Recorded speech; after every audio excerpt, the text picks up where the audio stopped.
Hey everybody, it's Talks from Crits Happen. I am back with another digital review. As most of you know, I love board games and I love video games that are rooted in board games. And that is what we are here to talk about today with Trials of Fire from Whatboy Productions or Whatboy Development. I'm not sure. It may just be called Whatboy. In any case, they provided a Steam code for this in beta access or early access to be able to check it out. And I am really, really excited about this game. So anyone who follows me on social media knows that there is a board game called Too Many Bones that I love. I just love everything about it from a design and a technical perspective and a physical perspective. One of the big things in that game is poker chips represent your character and they represent the things that are going to be happening on the board. Now, that is the only similarity here between these two games, is that when you see combat here from what's going to happen, you'll see little discs of the characters. And that, just from an aesthetic standpoint, kind of feels really good. So what is Trials of Fire? Trials of Fire is a role-playing game. It is going to be something that you are controlling 3 different characters through a post-cataclysmic world. It's a high fantasy setting. There is a ton of great dialogue in the game. Just everything in between your combats takes place in this book that you see.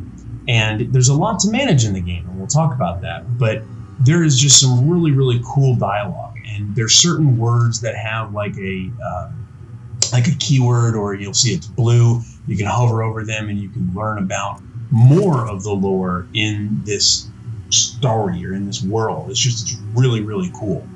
At the beginning here in early access, it's kind of straightforward in terms of your customization and what you can set up. But once you get into the game, there's actually an awful lot to dig into in this game.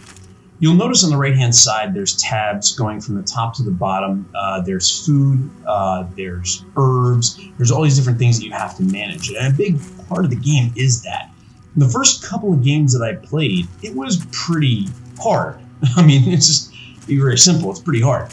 You'll see here on the map, there's areas that have like little question marks that you can go to explore. But there's also that little arrow pointing to the upper right, which is where our main objective is.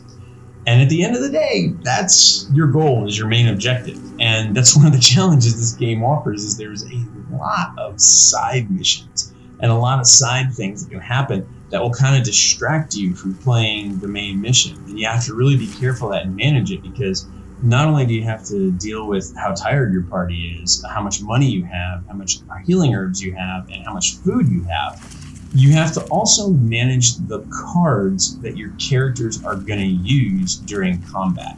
And to me, that's the coolest part of this game. The combat in this game is very, very different from pretty much most games that I can think of. Over the course of several hours of playing this game, I have not been able to think of another game that it makes me feel like, or that it reminds me of. It's very unique. It's kind of part choose your own adventure, part tactical combat and turn-based strategy, and part card game. Now you'll see here our characters are represented by little discs, and we each have 3 cards in our hand. At the beginning of the game, it's very basic. You're going to get 3 cards in your hand. You're going to be able to do different things like buff your characters or buff your teammates. You can discard cards to get willpower, and the nice thing is it's a shared willpower resource. So while the cost in the upper right-hand corner of the cards will tell you how much willpower you need to use them, there's some that don't need any. There's some that you can discard a card that you're not going to use from one character to then power up another character. There's buffs. One of the unique things about the buffs is they actually kind of have a health on the buffs, which is kind of cool. You can also discard a card to move, as you just saw there, which is really kind of neat. And there's different styles. So the green character in green is an archer. The character in blue is a warrior, and the character in purple is kind of a mage or spellcaster. The health is represented there. You see in the red number on the lower left of each of the characters. But the first couple of times going out at this game, it's pretty hard, and it's not very forgiving. It's actually, you get thrown into the deep end of the pool, which I really like. I honestly, in today's day and age, whether you're a video game or a board game or an app game based on a board game, there's so many things done from a technical perspective to kind of make you almost be on rails and guided down a pathway. That's not the case in Trials of Fire. Trials of Fire, from the very first play, I think I died in the first 6 minutes of playing my first game. And I'm like, whoa, what did I do wrong? How did this happen? And for me, that's a great motivator. Like, I don't like a game that's like Ninja Gaiden Classic punishing, like something that's going to, just push you down and make you not want to play the game. But something where you can play and learn from your mistakes and have to truthfully strategize. That's really, really fun. And that's some of the really cool things about Trials of Fire. There's so many different games, or so many different cards in the game, that you really have to learn not just the cards that you have access to from your player, but you have to learn the cards that you're going to be able to use in certain situations, and when it's good to give up a card to get willpower to power up another character, or when it's good to hold those cards and carry them over from turn to turn. There's a lot of things that you can do between turns or in between combat where you can heal your characters. So sometimes it may be a more strategic decision to let your warrior take a maybe swing or two of damage from somebody and then heal them outside of battle, but it will put you in a better strategic position in this current battle, because then your mage or your archer can do something else, which, man, it's really cool. I mean, there are so many nuances in this game. And the other thing too, I have to really stress this. This is an early access game, and a lot of the early access games, I find a lot of bugs and I find a lot of issues. I did not have a single crash with this game playing over several hours. I'm really, really happy about that. I mean, I'm really kind of surprised how good it is.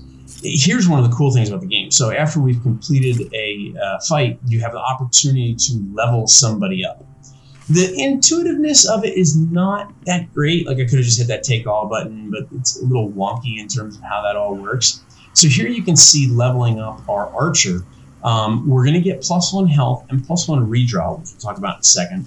And then we can drag a skill card from the right into our deck on the left, which is awesome. Now, it doesn't add it. It's going to replace it, which is really, really important.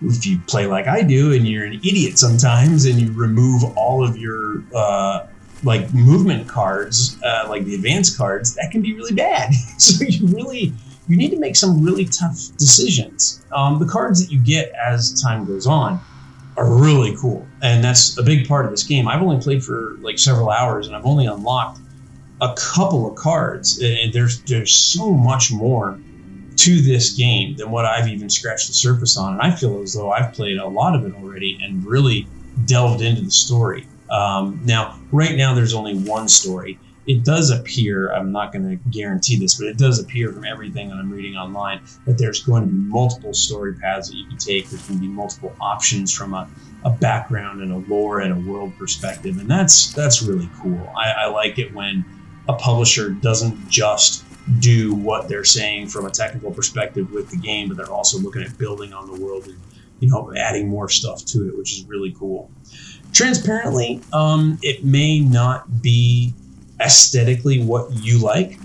This is a very unique stylistic game, and that's something I really like about it. I think it feels different. There's some people who I could tell might not like this kind of flat paper look when you're in between combat, or might not even like the chip look when you're in combat.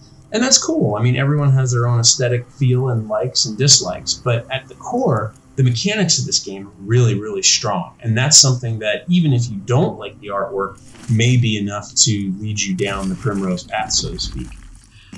So we talked a little bit earlier about the redraws when you level up. That's a really cool thing, because when you draw your initial hand, you have the opportunity to then redraw during your turn. And this is a bad one. This is here, you'll see fatigue, weakness. So as you saw, we were moving along and we got tired. If you don't camp at a certain point, you're going to be hurt.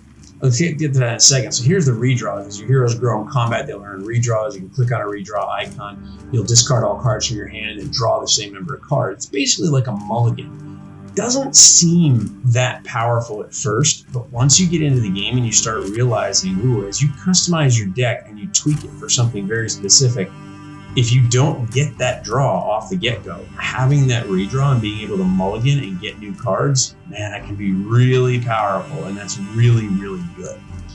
And we talked a little bit about the weakness. So what happens is, as you're traveling through the world, if you don't stop to camp, then you run into a position of your team gets tired. And that can happen naturally just because you're out in the wilderness and you're nowhere near a campsite or a camp area that you can rest in. Resting is really simple. It just takes time and takes some effort and some food, and that's all good. But if you do get these weaknesses, then they become cards in your deck that can really mess with your strategies, and that's not fun. It's cool. I like the way it works, and it's really, really neat the way that it works. But man, when you start stacking up like 2 or 3 of those and it starts really messing with your groove as to what you were doing from a strategy standpoint, it can really give you some really hard decisions to make and some really tough decisions to make. And that's really where I fell in terms of my overall feeling about this game. It is a game that on the surface looks so simple. You get 3 cards per character, you discard them to get willpower, you play those cards, you move around the board and you hit people in the head. It just seems so simple and such a basic game plan. But then the strategies start coming into play and it really starts to shine. And I really have been impressed by this game. I did not know about it until I saw another one of my friends on my Steam list playing it. And that's usually how I try to discover games, is, looking at people who kind of like things that I like and then seeing what they're playing. And I checked it out and I am so happy. Right now, it's actually not that expensive in terms of if you wanted to, jump in right now. Currently, it is, let me just double check so I don't tell you the wrong thing on the store page. And this is as of filming this video right now. $15.99 for early access to the game. And like I said, right now, there's been nothing from a technical standpoint to make me worry about this at all. And there's a lot coming. There's a lot more to this game, which makes me even more excited. I easily would have spent probably $30 on this game, easily. It's that much strategy, it's that much depth, and I really, really have enjoyed it. But knowing that there's more coming, knowing that the community seems very strong about the game, which is really good. It's smaller, to be very transparent, but it's a very active community, which is a very good thing. There's a lot of little nuanced things too. If there was anything to gripe about with this game, it's a little bit of trial and error. The tutorial piece of the game is not very strong.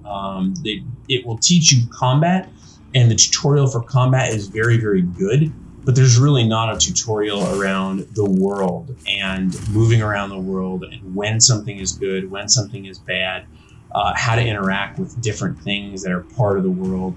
You really kind of have to trial and error that. I made a mistake once and lost like 50 gold buying something that I didn't mean to buy. And of course there's no undo button, so that cash was final sale, and that's just the way it happens. But that's okay. Again, a trial and error game is okay as long as you can learn from your errors. That's the biggest thing that I ask for in any game like that.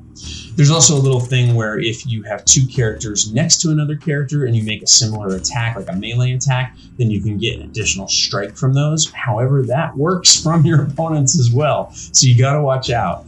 It's not a game where you can just rush in with your melee guys and hope to do really well.